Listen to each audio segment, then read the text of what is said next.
before his speech on the ellipse. You were in some of those photos as well. And I just want to confirm that that is when you heard the president say the people with weapons weren't there to hurt him and that he wanted the Secret Service to remove the magnetometers. That's correct. In the photos that you displayed, we were standing towards the front of the tent with the TVs, really close to where he would walk out to go onto the stage. These conversations happened 2 to 3 minutes before he took the stage that morning. Let's reflect on that for a moment. President Trump was aware that a number of the individuals in the crowd had weapons and were wearing body armor. And here's what President Trump instructed the crowd to do.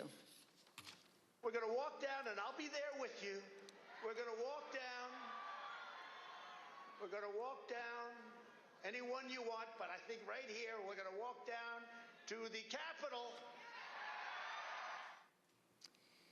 And the crowd, as we know, did proceed to the Capitol. It soon became apparent to the Secret Service, including the Secret Service teams in the crowd, along with White House staff, that security at the Capitol would not be sufficient. I'd had 2 or 3 phone conversations with Mr. Ornato when we were at the ellipse, and then I had 4 men on Mr. Meadows' detail with me in between those individuals and then a few other bodies on the ground, just the Secret Service doing advance. They were getting notifications through their radios, and Mr. Ornato in one phone conversation had called me and said, make sure the chief knows that they're getting closer to the Capitol. It's, they're having trouble stacking bodies. And Ms. Hutchinson, when you said they were having trouble stacking bodies, did you mean that law enforcement at the Capitol needed more people to defend the Capitol from the rioters? It was becoming clear to us and to the Secret Service that Capitol police officers were getting overrun at the security barricades outside of the Capitol building, and they were short people to defend the building against the rioters. And you mentioned that Mr. Ornato was conveying this to you because he wanted you to tell Mr. Meadows. So did you tell Mr. Meadows that people were getting closer to the Capitol and that Capitol Police was having difficulty? After I had the conversation with Mr. Meadows, after I had the conversation with Mr. Ornato, I went to have the discussion with Mr. Meadows. He was in a secure vehicle at the time making a call. So when I had gone over to the car, I went to open the door to let him know, and he had immediately shut it. I don't know who he was speaking with. It wasn't something that he regularly did, especially when I would go over to give him information. So I was a bit taken aback, but I didn't think much of it, and thinking that I would be able to have the conversation with him a few moments later. And were you able to have that conversation a few moments later? Probably about 20 to 25 minutes later. There was another period in between where he shut the door again, and then when he finally got out of the vehicle, we had the conversation. But at that point, there was a backlog of information that he should have been made aware of. And so you opened the door to the control car, and Mr. Meadows pulled it shut? That's correct. And he did that 2 times? That's correct. And when you finally were able to give Mr. Meadows the information about the violence at the Capitol, what was his reaction?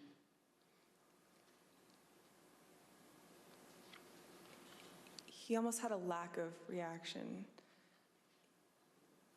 I remember him saying, all right, something to the effect of, how much longer does the president have left in his speech? Again, much of this information about the potential for violence was known or learned before the onset of the violence, early enough for President Trump to take steps to prevent it. He could, for example, have urged the crowd at the ellipse not to march to the Capitol. He could have condemned the violence immediately once it began, or he could have taken multiple other steps. But as we will see today and in later hearings, President Trump had something else in mind. One other question at this point, Ms. Hutchinson, were you aware of concerns that White House counsel Pat Cipollone or Eric Hirschman had about the language President Trump used in his ellipse speech? There were many discussions the morning of the 6th about the rhetoric of the speech that day. In my conversations with Mr. Hirschman, he had relayed that we would be foolish to include language that had been included at the president's request, which had lines along to the effect of, fight for Trump, we're going to march to the Capitol, I'll be there with you, fight for me, fight for what we're doing, fight for the movement. Things about the vice president at the time too. Both Mr. Hirschman and White House counsel's office were urging the speechwriters to not include that language for legal concerns and also for the optics of what it could portray the president wanting to do that day. And we just heard the president say that he would be with his supporters as they marched to the Capitol. Even though he did not end up going, he certainly wanted to. Some have questioned whether President Trump genuinely planned to come here to the Capitol on January 6th. In his book, Mark Meadows falsely wrote that after President Trump gave his speech on January 6th, he told Mr. Meadows that he was, quote, speaking metaphorically about the walk to the Capitol. As you will see, Donald Trump was not speaking metaphorically. As we heard earlier, Rudy Giuliani told Ms. Hutchinson that Mr. Trump planned to travel to the Capitol on January 6th. I want to pause for just a moment to ask you, Ms. Hutchinson, to explain some of the terminology you will hear today. We've heard you use two different terms to describe plans for the president's movement to the Capitol or anywhere else. One of those is a scheduled movement, and another one is OTR. Could you describe for us what each of those mean? A scheduled presidential movement is on his official schedule. It's notified to the press and to a wide range of staff that will be traveling with him. It's known to the public, known to the Secret Service, and they're able to coordinate the movement days in advance. An off-the-record movement is confined to the knowledge of a very, very small group of advisors and staff. Typically, a very small group of staff would travel with him, mostly that are just included in the national security package. You can pull an off-the-record movement together in less than an hour. It's a way to kind of circumvent having to release it to the press, if that's the goal of it, or to not have to have as many security parameters put in place ahead of time to make the movement happen. Thank you. And let's turn back now to the president's plans to travel to the Capitol on January 6th. We know that White House counsel Pat Cipollone was concerned about the legal implications of such a trip, and he agreed with the Secret Service that it shouldn't happen. Ms. Hutchinson, did you have any conversations with Pat Cipollone about his concerns about the president going to the Capitol on January 6th? On January 3rd, Mr. Cipollone had approached me, knowing that Mark had raised the prospect of going up to the Capitol on January 6th. Mr. Cipollone and I had a brief private conversation where he said to me, we need to make sure that this doesn't happen. This would be legally a terrible idea for us. We have serious legal concerns if we go up to the Capitol that day. And he then urged me to continue relaying that to Mr. Meadows, because it's my understanding that Mr. Cipollone thought that Mr. Meadows was indeed pushing this along with the president. And we understand, Ms. Hutchinson, that you also spoke to Mr. Cipollone on the morning of the 6th as you were about to go to the rally on the Ellipse. And Mr. Cipollone said something to you like, make sure the movement to the Capitol does not happen. Is that correct? That's correct. I saw Mr. Cipollone right before I walked out onto West Exec that morning, and Mr. Cipollone said something to the effect of, please make sure we don't go up to the Capitol, Cassidy. Keep in touch with me. We're going to get charged with every crime imaginable if we make that movement happen. And do you remember which crimes Mr. Cipollone was concerned with? In the days leading up to the 6th, we had conversations about potentially obstructing justice or defrauding the electoral count. Let's hear about some of those concerns that you mentioned earlier in one of your interviews with us. Having a private conversation with Pat late in the afternoon of the 3rd or the 4th. that Pat was concerned it would look like we were obstructing justice or obstructing the electoral college count. And I apologize for probably not being very firm with my legal terms here, but that it would look like we were obstructing what was happening on Capitol Hill. And he was also worried that it would look like we were inciting a riot or encouraging a riot to erupt on the Capitol, at the Capitol. In fact, in the days before January 6th and on January 6th itself, President Trump expressed to multiple White House aides that he wanted to go to the Capitol after his speech. Here's what various White House aides have told the committee about the president's desire to go to the Capitol. Did the president tell you this, that he wanted to speak at the Capitol? Correct, yes. During the meeting in the dining room, did the idea of the president proceeding or walking to the Capitol on the 6th after his speech come up? Walking to the Capitol? No. Driving to the Capitol? It came up. Okay, how did it come up and what was discussed? He brought it up. He said, I want to go down to the Capitol. What about him marching to the Capitol on the 6th? Yes. Tell us about that. So this is kind of a general thing. I mean, to get into the specifics of it, I was aware of the desire of the president to potentially march to the or accompany the rally attendees to the Capitol. When did you first hear about this idea of the president accompanying rally attendees to the Capitol on the 6th? Well, this was at the 6th. This was during the after he finished his remarks.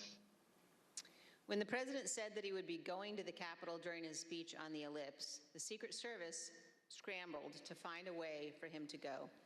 We know this from witnesses and the Secret Service, also from messages among staff on the President's National Security Council. The NSC staff were monitoring the situation in real time, and you can see how the situation evolved in the following chat log that the committee has obtained. As you can see, NSC staff believed that Mogul, the president, was, quote, going to the Capitol, and, quote, they are finding the best route now. From these chats, we also know the staff learned of the attack on the Capitol in real time. When President Trump left the ellipse stage at 1:10, the staff knew that rioters had invaded the inaugural stage and Capitol Police were calling for all available officers to respond. When Republican leader Kevin McCarthy heard the president say he was going to the Capitol, he called you, Ms. Hutchinson. Isn't that right? That's correct. And in this text message, you told Tony Ornato, quote, McCarthy just called me too. And do you guys think you're coming to my office? Tell us about the call that day with Leader McCarthy during the president's speech on the ellipse. I was still in the tent behind the stage, and when you're behind the stage, you can't really hear what's going on in front of you. So when Mr. McCarthy called me with this information, I answered the call and he sounded rushed, but also frustrated and angry at me, and I was confused because I didn't know what the president had just said. He then explained, the president just said he's marching to the Capitol. You told me this whole week you aren't coming up here. Why would you lie to me? I said, I'm not lying. I wasn't lying to you, sir. We're not going to the Capitol. And he said, well, he just said it on stage, Cassidy. Figure it out. Don't come up here. I said, I'll run the traps on this and I'll shoot you a text. I can assure you we're not coming up to the Capitol. We've already made that decision. He pressed a little bit more, believing me, but I think frustrated that the president had said that. And we ended the phone conversation after that. I called Mr. Ornato to reconfirm that we weren't going to the Capitol, and which is also in our text messages.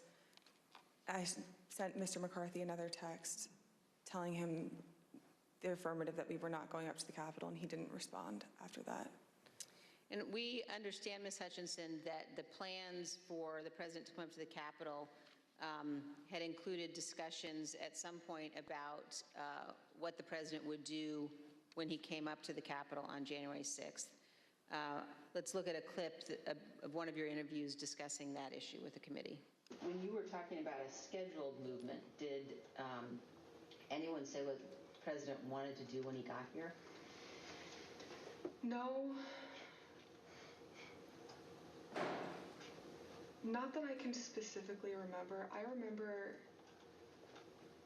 hearing a few different ideas discussed between Mark and Scott Perry, Mark and Rudy Giuliani.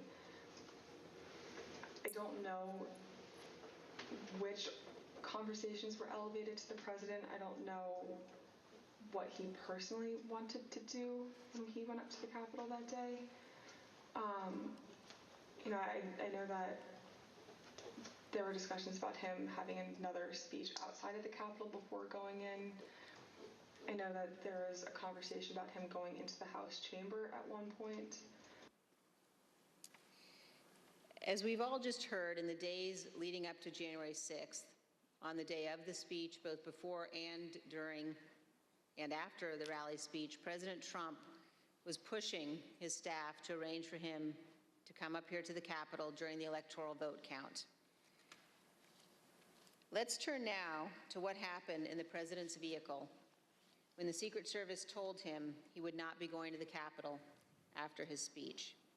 First, here is the president's motorcade leaving the ellipse after his speech on January 6th.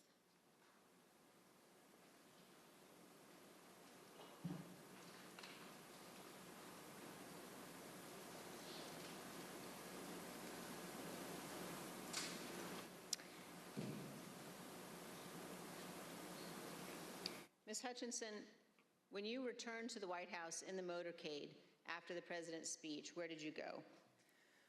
When I returned to the White House, I walked upstairs towards the Chief of Staff's office, and I noticed Mr. Ornato lingering outside of the office. Once we had made eye contact, he quickly waved me to go into his office, which was just across the hall from mine.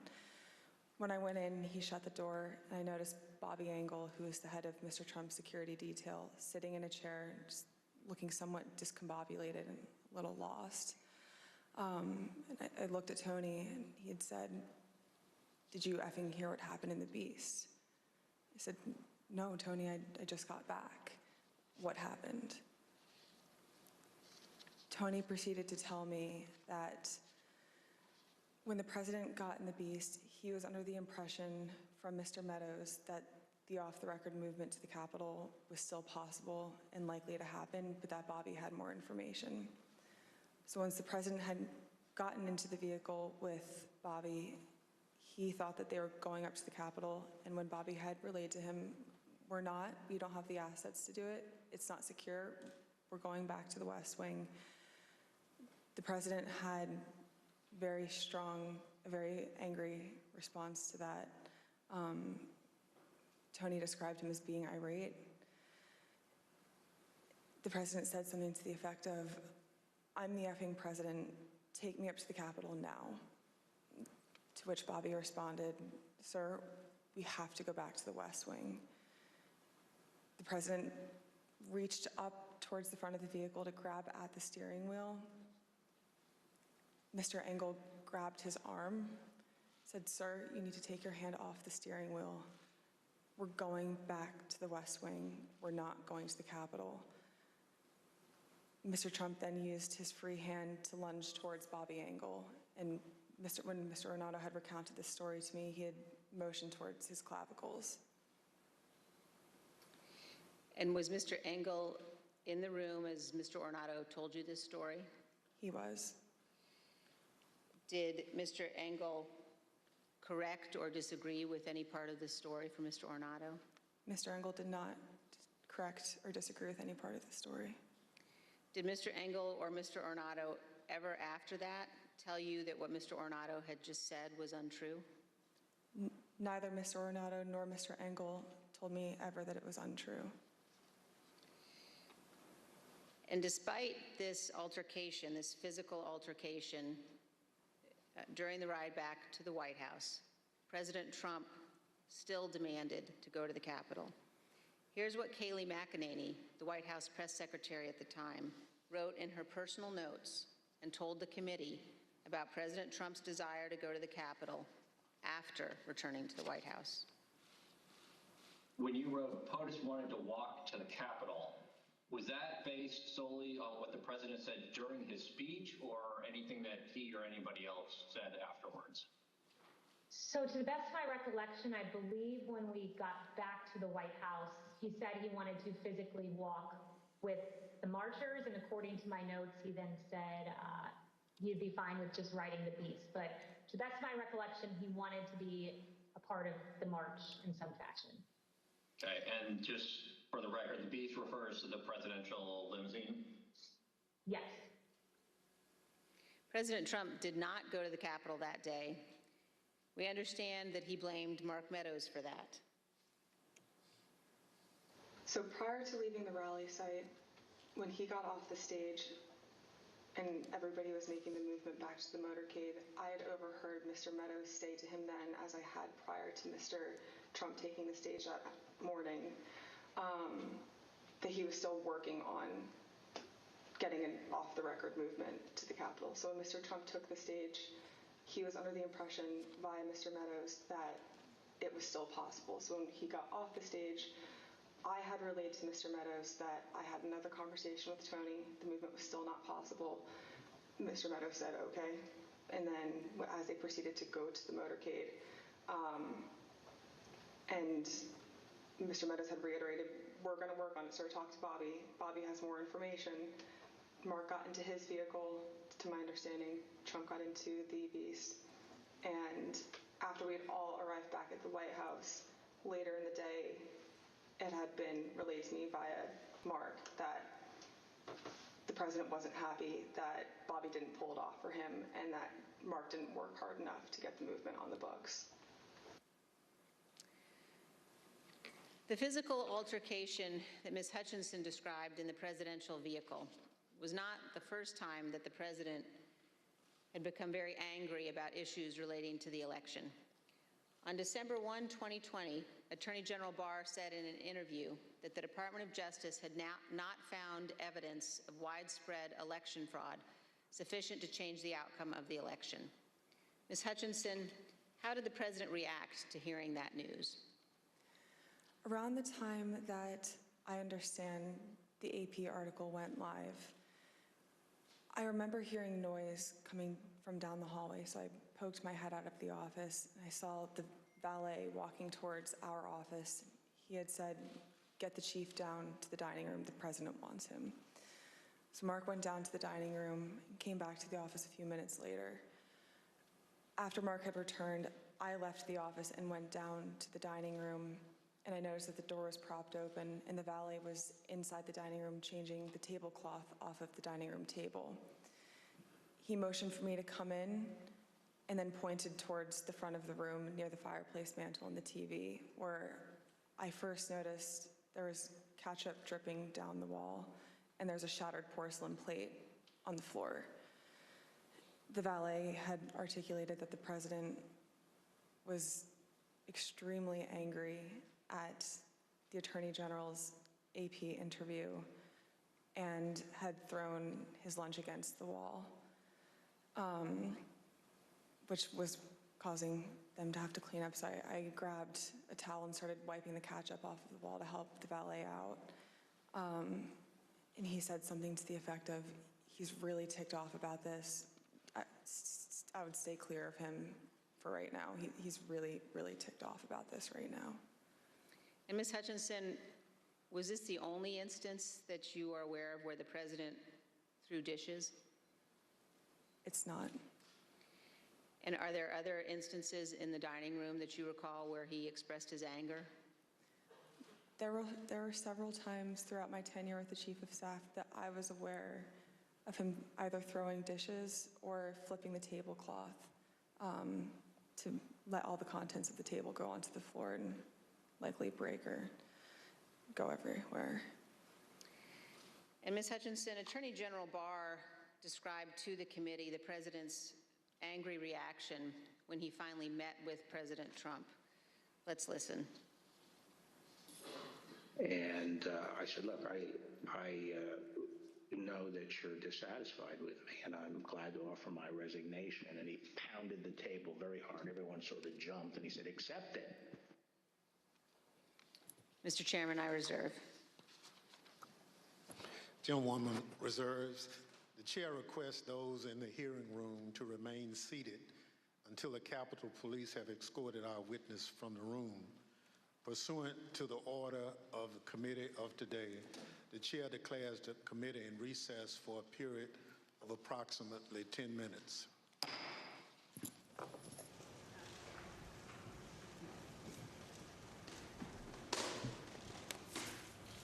We have been